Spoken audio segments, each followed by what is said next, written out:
We've waited a long time. You've been very patient. So, good afternoon, everybody. Our names are Tyler and Sam Stearns. We are the sons of Dana and Lisa Stearns, and today we are here to represent the Fred Stearns family. Our great-grandfather, Frederick A. Stearns, and grandfather, Frederick P. Stearns, both enlisted when the call came to serve. Frederick A. joined the United States Army and served as a heavy munitions officer for an ordnance unit that fought with the Allies in France during the Great War. He achieved the rank of second lieutenant and was honorably discharged to return to an engineering position with the company contracted with the U.S. Army in Watervliet, New York. It was there that he met his boss's daughter, Luella Pickett, and stole her from the local list of suitors. They honeymooned at Sand Pond in Marlow, New Hampshire, and became great friends with their cousins, the Allen family. Our grandfather, Frederick P., enlisted with his fraternity at MIT in 1942 during his sophomore year. He joined the U.S. Army and with his fraternity brothers chose heavy munitions. He completed his basic training in Texas, including achieving a sharpshooter's rating before advanced munitions training at the Aberdeen Proving Grounds in Maryland.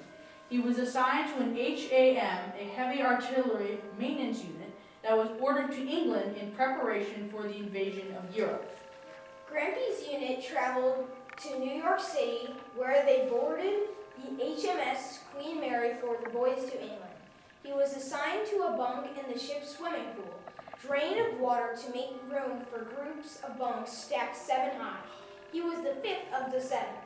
He was confined to his bunk all day, except for 3 times when he was allowed to eat and shave. Several times he missed getting hit by vomit from his bunkmates in the 6th and 7th bunks, who got seasick during the voyage.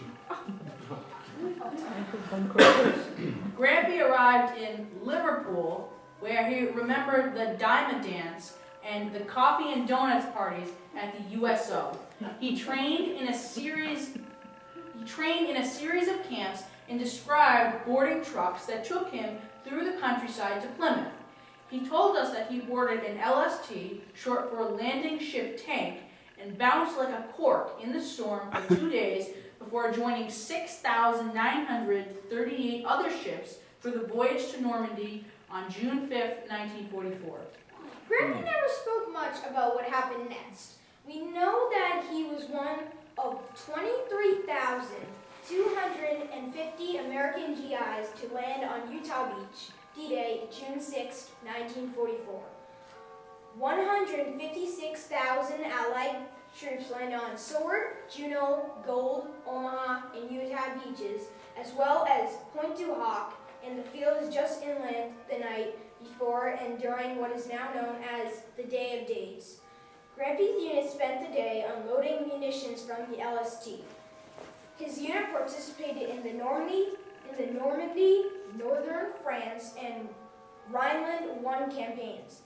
He was honorably discharged in 1946, achieving the rank of corporal.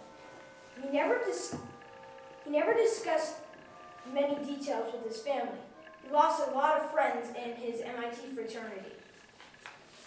Grampy did share one story from his experience. We still have a German cap and bayonet, which is actually right here, that he saved while guarding a doctor and laboratory aide at the medical school in Hanover, Germany. He was told to make them clean up the mess they made of the lab before the Yanks arrived. Not knowing any German, he asked his commanding officer what to tell the prisoners if they started fooling around. He was told to point his rifle and say, "Arbeiten," which means work. We know that Grampy and his fellow veterans of all wars would say that they were not the heroes for serving their country when called. They would remind us that they were the survivors. The real heroes are those that paid the ultimate sacrifice for our freedom. We are so grateful to Grampy, Great-Grampy, and all of our family members who have served our country and all that it represents so that Tyler, myself, and others in our generation can enjoy what we have today. Now, before we end, I'd just like to say some stuff. So we brought some supplies. This is this is Fred P. Before he went to war. You can pass that around if you want. And this is a picture of him, I think, 2 years before he died. A picture of him, me, and Sam. So you guys can also pass this on. And then this is some of the stuff that we brought, some of the stuff that we play with outside with our friends that we honor. Our dad has gotten us into it. We will display these certain battles, and we honor all the veterans who died serving in those battles by doing this. But this was something similar to the helmet that Randy wore. This is something similar to the helmet that Fred A. wore. Frederick A.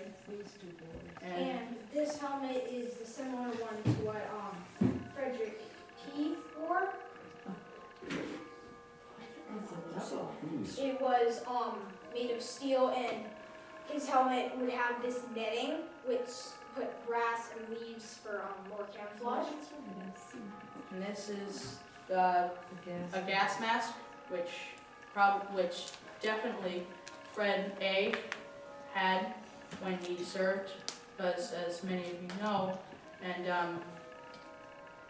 I think somebody explained that Carl was a doctor, and he had to take care of soldiers who'd been hurt by mustard gas, and they would, the soldiers who were not affected would have worn these gas masks to protect themselves from it. And this last one that we brought is this ammunition belt, which hooks around like this, but I usually wear it like this, and it holds up would the carry ammunition.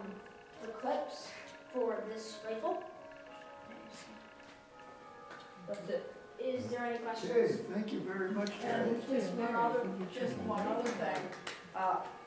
On this table at the end, there's a book with all of the letters that Frederick A. from World War I, Great-Grampy, wrote home. And on the last page, in his handwriting, the history of his armed services service. The other is a box with all of the letters that Frederick P. sent home in the Second World War, in the original letters. So that's what's on that table. Are there any questions? You did a great job. Well, thank you all. It was a great day. I think we spent not quite 2 hours, which is a little longer than I thought, but you may have a little editing to do for YouTube, but we certainly covered a lot of information. And I couldn't be more pleased that to get all of this out so that future generations will have that information and it won't be lost, because that's what's happening in this country. Very important, there's a bathroom right around this corner to the right, if anybody would like to use it.